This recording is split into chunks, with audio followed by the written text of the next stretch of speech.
አሁን ደግሞ በየከተማው ምን ይላል? ይሄ ሌሊት ለሚያንቀጣቅጣችሁ ለሚያስፈራራችሁ ሕፃናትን ሽንት ለሚያሸናባችሁ ጥሩውን ፈቱን መድኃኒት ነው እያያዛችሁ መጽሐፉን 20 ብር ነው ይላል።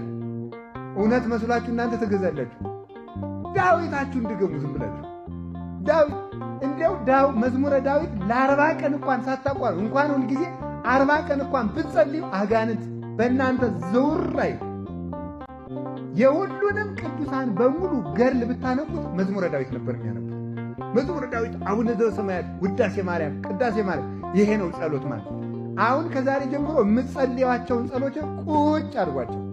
የክርስቲያኖች የመጀመሪያ የሕግ ጸሎታቸው ዳዊት፣ አቡነ ዘበሰማያት፣ ውዳሴ ማርያም እነዚህ ናቸው። ከዚያ በኋላ ደግሞ በርታ ሲል ገድለ ቅዱሳን ከቅዱሳን ገድል አንድ ይጨምራል። ሲበረታ ቅዳሴ ማርያም ይጨምራል። ሲበረታ ወንጌለ ዮሐንስ ይጨምራል። ከዚያ በኋላ ጎልጎታ፣ አርጋኖን እያለ ይጨምራል። ስለዚህ ዳዊት፣ ውዳሴ ማርያም ጸልዩ። ከዚያ ደግሞ ከሆነላችሁ አርጋኖን ጨምሩ። ደግሞ በ21 ድገሙ።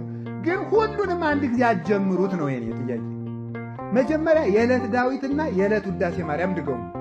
አቅም ካላችሁ ደግሞ የሰባቱን በየዕለቱ አድርጉት። ከዛ በኋላ ደግሞ ሌሎችን አቡነ ዘበሰማያት ብዙ ይደገማል ልነግራችሁ ነው። እሱ እንዲህ ያደረጋችሁ ከጸለያችሁ እግዚአብሔር ከኛ ጋር ይሆናል። አምላከ ቅዱሳን ከሁላችን ጋር ይሁን።